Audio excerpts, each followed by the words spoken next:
আপনারা জানেন এই বিশ্ববিদ্যালয় থেকে 3.9 পেয়ে এখানে যোগ দিতে পারে না।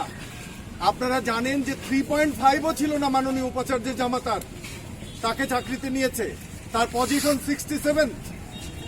আর যে আইন বিভাগের যে শিক্ষার্থীর স্ত্রীর সঙ্গে কথোপকথন ফাঁস হয়েছে, তার থেকে টাকা দাবি করা হয়েছিল, তাকে বাদ দিয়ে কাকে নেওয়া হয়েছে? উপ উপাচার্যের জামাতাকে, চৌধুরী মোহাম্মদ জাকারিয়ার জামাতাকে নেওয়া হয়েছে প্রাইভেট বিশ্ববিদ্যালয় থেকে।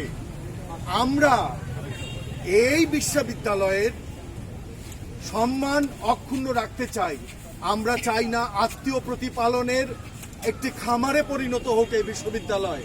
আমরা চাই এই বিশ্ববিদ্যালয়ে জ্ঞান চর্চা এগিয়ে থাকুক, এবং জ্ঞান চর্চায় এগিয়ে থাকার ক্ষেত্রে প্রথম এবং প্রধান অন্তরায় এখন এই প্রশাসন। এই প্রশাসনের আগা থেকে মাথা পর্যন্ত সকল ব্যক্তি দুর্নীতিগ্রস্ত। আমরা সকলের অপসারণ চাই। পুজোর পরে আমাদের আন্দোলন চলবে।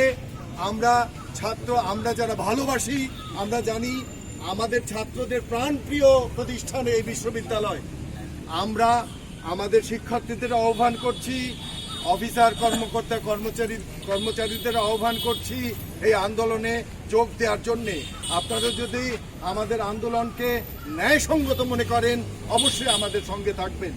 আমরা এই প্রশাসনের অপসারণ পর্যন্ত অথবা পদত্যাগ পর্যন্ত আন্দোলন চালিয়ে যাব। পূজার পরে সমন্বয় করে আন্দোলনের দীর্ঘ কর্মসূচি ঘোষণা করা হবে। আপনাদের সকলকে ধন্যবাদ জানাচ্ছি। ধন্যবাদ।